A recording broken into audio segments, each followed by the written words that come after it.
Hai anak hantu, buat apa kita kat sini anak hantu? Kita nak buat story hantu. Oh, buat video reaction ke masuk anak hantu?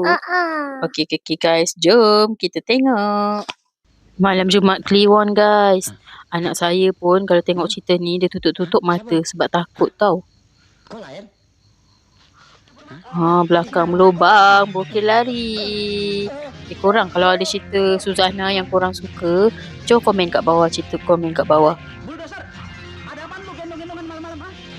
Lagi satu guys, saya tak tahu nama pelakon yang ni tahu lagi satu ni. Cuba korang komen kalau korang tahu siapa ni. Maaflah saya tak berapa nak tahu sangat. Yang saya kenal Pak Bokir, saya kenal. Tuh, di rumah itu tuh. Lu jangan macam-macam lo. Yang ni lagi seorang ni saya tak tahu siapa. Tapi saya memang minat tahu dia dorang kalau cerita Suzana memang ada. Malam Jumaat Kliwon. Sundel bolong adanya cuma dalam film. Susana tuh yang main. Lu tahu kagak? Iya itu. Best tau cerita ni. Ayo, lu unjukin gua.